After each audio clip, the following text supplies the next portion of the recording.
Good morning. আমাদের দিনরাত্রির নতুন আরেকটি ব্লগে আপনাদেরকে স্বাগত। আশা করি সকলে ভালোই আছেন। আজ 16 তারিখ, বৃহস্পতিবার। খুব সকালেই আজকে ঘুম থেকে উঠে গেছি। আজকে তো মামুনিবাবু চলে যাবে। কাল রাত থেকেই মনটা খারাপ, ভালো লাগছে না। রাতে ঠিক করে ঘুমও হয়নি। ভোরে উঠতে হবে এটা ভেবে, আরও মামুনিবাবু যাবে, সব মিলেমিশে আর কি। আসলে এবারে অনেক দিন তো ছিলেন ওনারা এসে, তো একটা যেন কেমন অভ্যাস তৈরি হয়ে গেছে। কলেজ থেকে ফিরেই মামুনির সাথে প্রচুর গল্প। প্রত্যেকটি মানুষেরই নিজস্ব কিছু চিন্তাভাবনা থাকে, থাকে কিছু বিশ্বাস। সব কিছুর মধ্যেও আমরা মানিয়ে গুছিয়ে থাকি। এই 3 মাসে যে মামুনির সাথে আমার মতের অমিল হয়নি তা নয়, সেটা বললে মিথ্যে বলা হবে। তবুও একে অপরের সাথে ছিলাম বেঁধে, কাছাকাছি। মা বেশ কয়েকবার বলেছে, শাশুড়ি আসাতে আমাকে ভুলেই গেছিস। আমরা প্রতিনিয়ত সকালে ভাত খাই না, কিন্তু মামুনিবাবু ভাত খান, সেই জন্য সকালবেলায় উঠে আমাকে ভাত রান্না করতেই হয়। এক একদিন খুব দেরি হয়ে যেত, তবুও রান্না করে রেখে কলেজ যেতে হতো। কখনো কখনো একটু কষ্টও হতো, কিন্তু সব মিলিয়ে যদি বলি তাহলে বলবো ভালো লাগা, আনন্দের পার্টটা অনেক বেশি। খুব মিস করব মামুনি আর বাবুকে। সব থেকে মিস করব মামুনির দরজা খোলাটা। আসলে আমি এরকমই চাই যে আমি অফিস থেকে ফিরবো, বেল বাজাবো, আর ভেতর থেকে কেউ আমার দরজাটা খুলবে, আমাকেও কেউ ওয়েলকাম করবে। এই 3 মাস মামুনি সেটাই করেছে।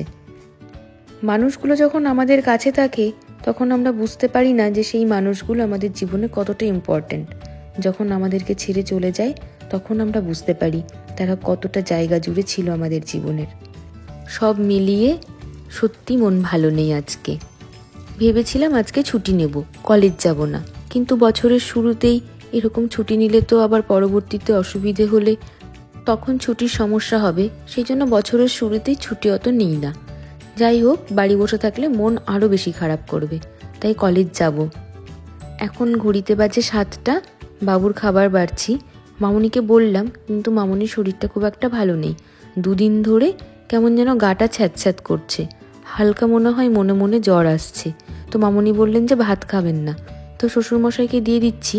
আর মামুনিকে বললাম তাহলে কিছু তো খেয়ে বেরোতে হবে, বাসি মুখে তো বেরোনো ঠিক নয়, এতটা পথ যাবে। তো তখন মামুনি বললেন যে একটু মুড়ি জলে ধুয়ে দিতে, বাতাসা দিয়ে খাবেন। বাবু পুরো তৈরি হয়ে গেছে, ওনাদের লাগেজও গোছানো হয়ে গেছে। আর মামুনিকে ডাকলাম, উনি বললেন খাবার রেডি করতে আসছেন, তো ওনার খাবার রেডি করে ওনাকে দিয়ে দিয়েছি। মামুনিরা যাবে অনেক দূর, অনেকটা পথ। এই বয়সে এসে এতটা জার্নি, মাঝে মধ্যে না ভয় করে। শ্বশুরমশাই শাশুড়ির থেকে 8-10 বছরের বড়, তবুও অনেক শক্ত। মামুনি অনেক নরম। আমার শ্বশুরমশাই অনেক স্মার্টও, ওনার ছেলেদের তুলনায় অনেক বেশি স্মার্ট। শিক্ষকতা করতেন তো, আর আগের দিনের পড়াশোনার তো মূল্যই আলাদা, তাই না? যাবার আগে একবার ছাদে গিয়েছিলেন, ছাদ বাগান দেখতে আর বাড়িটাকে ওপর থেকে আরও ভালো করে দেখতে। সব মিলিয়ে মামুনির মনটাও খারাপ। মামুনিকে ছাড়তে ইচ্ছে করছে না। অনেকবার বলেছি কাল রাত থেকে, তুমি থেকে যাও, বাবু চলে যাক। কিন্তু এই যে ওনাদের দুজনের বন্ডিং এত দৃঢ় যে একে অপরকে ছেড়ে থাকতে পারেন না। আর এই বয়সে এসে আমিও সেটা চাই না। বাবুকে প্রণাম করলে প্রত্যেক বছর বাবু কিছু না কিছু খাওয়ার জন্য টাকা দিয়ে যান, এটা আমার বেশ লাগে। ছেলে মেয়েরা যত বড় চাকরিই করুক না কেন, যত বড়ই হয়ে যাক না কেন, বাবা মায়ের কাছে চিরছোটই থাকে। তো আনন্দে আমি সেই টাকাটা নিয়ে নিই। চলে গেলেন বাড়ি ফাঁকা করে দুজনেই। মানুষ দুটো চলে গেলেন, কিন্তু রয়ে গেল মামুনির হাতের তৈরি এই সুন্দর উনুনটি। মামুনি আমাকে বলে গেছে এটি যত্ন করে রাখতে। কি সুন্দর উনুন বানিয়েছে, তাই না? তবে বলে গেলেন যে ফাল্গুন মাসে আবার আসবেন, ওটাই শান্তি। প্রত্যেক দিন লেট, প্রত্যেক দিন দুজনে। আমিও তৈরি হয়ে নিয়েছি। উত্তম আমার মন খারাপ বলে অনেক টিপ্পনি কেটে যাচ্ছে সকাল থেকে, সেই নিয়ে একটু হাসি মজা হলো। এবার ছুটছি কলেজের জন্য। গতকাল কলেজে IQAC-র মিটিং ছিল, তার সাব কমিটিতে আমি রয়েছি। তো অনেক কাজ পড়েছে, 22 তারিখের মধ্যে প্রচুর রিপোর্ট জমা করতে হবে।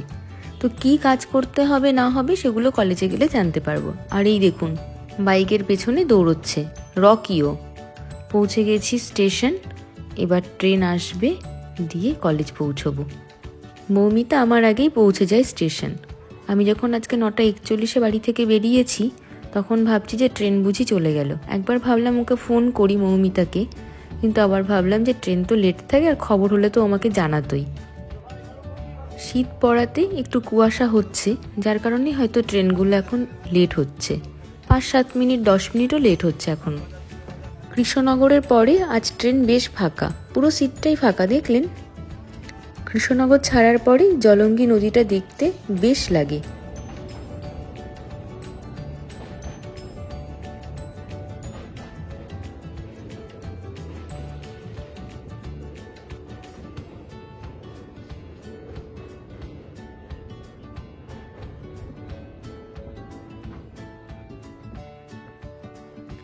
এই দূর থেকে না মায়াপুরের ওই সব থেকে বড় মন্দিরটাও দেখা যেত, কিন্তু এখন কুয়াশার কারণে আর দেখা যায় না। গল্প করতে করতে পৌঁছে গেছি বেলডাঙা। পরীক্ষা শুরু হয়েছে গতকাল থেকে। গতকাল আমার ডিউটি ছিল, আজকে নেই, আজকে মৌমিতার আছে, তো ওই জন্য ও একটু তাড়াহুড়ো করছে। কালকেই মৌমিতাকে আমি বলেছি শীত পড়েছে আর এই রোদটা বেশ ভালো লাগে, টোটো করে যাব না, হেঁটেই যাব। তো আজকে আমরা টোটো নিইনি, হেঁটে যাচ্ছি। আর ওই দূরে এই গলিটার মাথাতে যে নীল সাদা বিল্ডিং, ওটা আমাদের কলেজ। তো প্রত্যেক দিন ভাবি এই মন্দিরে আসব, টোটো করে যাওয়া আসা হয় বলে আর যাওয়া হয় না। তো মৌমিতাকে বললাম চলে যেতে, আর আমি এসেছি মন্দিরটাতে। মারোয়ারিরা এই মন্দিরটা তৈরি করেছেন, বেশ কিছু বছর হলো। খুব সুন্দর খাট্টু শ্যামজির মন্দির। খাট্টু শ্যামজি হলেন কৃষ্ণ ভগবান। চলুন দর্শন করি।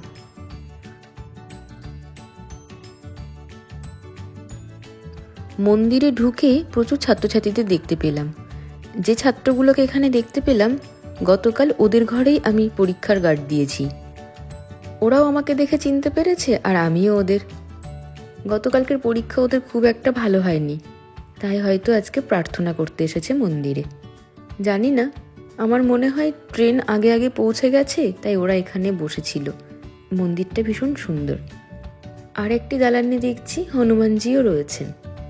কি অপূর্ব লাগছে না এখানে হনুমানজিকে দেখতে। ওনাদের কাছে প্রার্থনা করলাম যেন সব কিছু ভালো হয়, সকলের মঙ্গল হয়, আর মামুনিরা যেন খুব ভালোই ভালোই পৌঁছে যান বাড়িতে। মন্দিরটাতে আসার বহুদিনের ইচ্ছে ছিল, কিন্তু আসা হয়ে ওঠেনি। আজকে ভেতরে ঢুকলাম, এই প্রথমবার এত বছরে। এত কাছে থাকি কিন্তু আসা আর হয় না। ওই যে বলে না, ভগবান যদি না ডাকে তাহলে ভগবানের ধামে যাওয়া যায় না, তাও হয়তো সেটা সত্যিই হবে। এতদিন এত কাছে থেকেও এতবার ভেবেও আসতে পারিনি, আর আজকে কেমন পরিকল্পনাহীনভাবেই হঠাৎ চলে এলাম। পুরো সাদা মন্দিরটা বাইরে থেকে দেখতে ভীষণ সুন্দর লাগে। চলুন এবার কলেজে যাই। পরীক্ষা চলছে তো, অন্য কলেজের সিট পড়েছে, বহরমপুর কমার্স কলেজের সিট পড়েছে, সেই জন্য অন্যান্য ক্লাস সব সাসপেন্ড।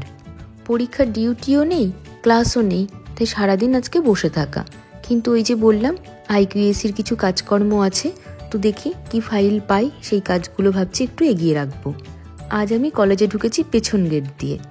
যেই গেটটা দিয়ে আগের দিন দুপুরবেলা খেতে গিয়েছিলাম গার্লস হস্টেলে, সেই গেটটি দেখলাম খোলা আছে, সেখান দিয়েই ঢুকেছি। কলেজে এসে ফাইল নিয়ে বসেছিলাম, কিন্তু বেশি কাজকর্ম এগোতে পারিনি। এখন লাঞ্চের টাইম হয়ে গেছে, চলে এসেছি ক্যান্টিনে। এসে দেখি কাকি গরম গরম রুটি বানাচ্ছে। কাকির এই গরম রুটি খেতে আমার বেশ লাগে। একবার কাকির কাছে আমি এই রুটি নিয়ে ভাজার চেষ্টা করেছি, কিন্তু ফোলে না। বাড়িতে যখন রুটি বানাই বেশ ফোলে, কাকির কাছে আসলে আর ফোলাতে পারি না। কিন্তু কাকি কি সুন্দর ফুলিয়েছে দেখুন। আর প্রতীককে বললাম একটা ডিম ভাজা করে দিতে, গরম গরম ডিম ভাজা খেতে ইচ্ছে করছে।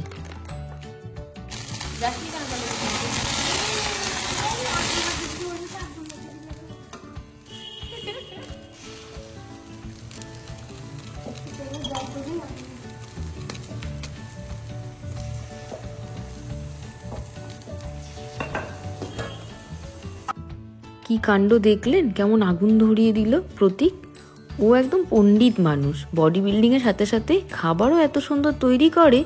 ও যেদিন থাকে না সেদিন কোনো টিচারের খেয়ে পেট ভরে না, ওর হাতে খেলেই যেন আমাদের শান্তি। কাকা হাজার যত্ন করে খেতে দিলেও সেই তৃপ্তি আসে না। চলুন আমি যাই, গিয়ে রিফ্রেশার রুমে বসি, ওখানে বাকি টিচাররাও খাওয়ার জন্য অপেক্ষা করছে। ততক্ষণে প্রতীক থালা সাজিয়ে নিয়ে আসুক। ও খুব সুন্দর করে থালা সাজিয়ে খেতে দেয় আমাকে। আজকের মেনুতে রয়েছে রুটি, ডিম ভাজা, এক বাটি ডাল, পালং শাকের তরকারি আর বাঁধাকপি ঘন্ট। বাঁধাকপি ঘন্টটা করেছে মাছের মাথা দিয়ে। দেওয়ার আগে আমাকে একবার জিজ্ঞেস করলো, দিদি খাবেন তো? আসলে আমি এক একদিন বলি যে আজকে আমি নিরামিষ, সেই জন্য ভুলে যাই কোন দিন আমার নিরামিষ আর কোন দিন আমি ননভেজ খাই। বাঁধাকপির ঘন্টটা খেতে অসাধারণ হয়েছে। লাঞ্চের পরে আমাদের ছেলেমেয়েরা এই কোর্টে প্র্যাকটিস করে, আর আমাদের অ্যানুয়াল স্পোর্টসও এগিয়ে এসেছে, তো ওরা এখানে প্র্যাকটিস করছে। দাঁড়িয়ে দাঁড়িয়ে ওদের খেলা একটু দেখছি। প্রতীকের রান্নার কথা বলছিলাম, যেটা প্রতীক রান্না করে খুব যে তেল মশলা দেয় তা কিন্তু নয়। দৈনিক খাবারের জন্য ও স্বাস্থ্যর কথা ভেবেই কিন্তু রান্না করে।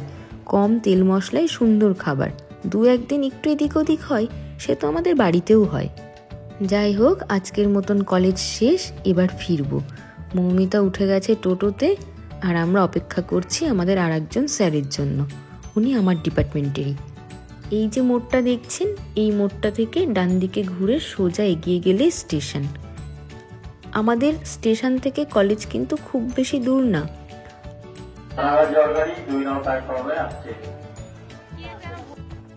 ট্রেনে চেপে গেছি আর আমরা বসার জায়গাও পেয়ে গেছি। আমরা আজকে ধরেছি 3:12 ট্রেন। দূরে দেখেছেন কিছুটা সবুজ আর কিছুটা হলুদ। আসলে হলুদ ফুলগুলো থেকে ফল হয়েছে, মানে সর্ষে গাছে সর্ষে ধরেছে। সেই জন্য যে পুরো মাঠটাই হলুদ ছিল, সেটা এখন কমে গিয়ে সবুজের ভাগটা আস্তে আস্তে বেড়ে যাচ্ছে। সর্ষের মাঠ দেখলেই আমার দিদির কথা মনে পড়ে। ও বেশ কিছুদিন ধরে বলছিল, চল একদিন সর্ষের মাঠে যাই, গিয়ে কটা ছবি তুলে আসি। সে এখনো পর্যন্ত হয়ে ওঠেনি। যাই হোক, পৌঁছে গেছি বাতকুল্লা। আর দূরের ওই ছাদ বাগানটা দেখলেন, কত বোগেনভিলিয়া। প্রত্যেকবার আমি যখন এদিক দিয়ে যাই আর আসি, শুধু ওদের ওই বাগানটা দেখে যাই আর ভাবি যদি এইরকম একটা ছাদ বাগান বানাতে পারতাম। ছাদ বাগান সুন্দর করে বানানোতে প্রচুর পরিশ্রম লাগে, আর তার জন্য দরকার প্রচুর সময়, যেটা আমার এই মুহূর্তে নেই। একদিন রবিবার করে বাগানের পেছনে সময় দিলে আমার মনে হয় না এত সুন্দর বাগান বানানো যেতে পারে। আর এই দেখুন, রোজকারের নিয়ম মাফিক কারা আমাদের জন্য অপেক্ষা করছে। রোজ দিন তো ওদেরকে আমি নিতে পারি না ব্লগে, তো মাঝে মধ্যে নিই। আসলে ওরা আমার এত প্রিয় না, আমার পরিবারেরই অংশ।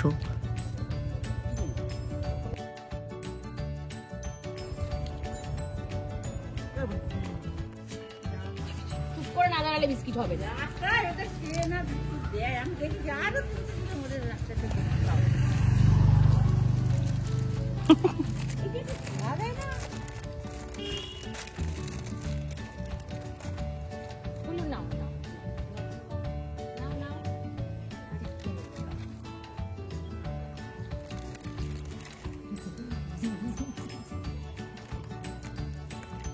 মা জোর করে নিয়ে এলো নিজের বাড়িতে, বললো রাতে এখানে খাওয়া দাওয়া করে তারপরে বাড়ি ফিরবি।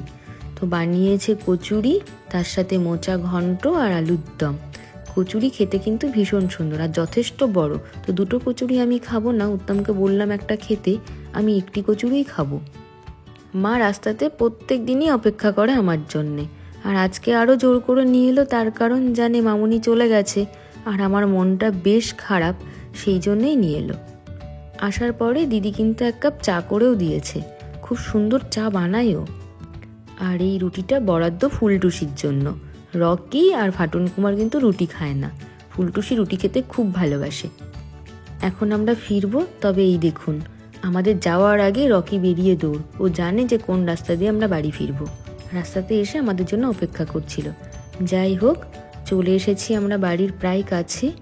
আর এই দেখুন, যেখানে প্রত্যেক দিন ভেতর থেকে আমাকে দরজা খুলে ওয়েলকাম করতেন, আজ তারা নেই।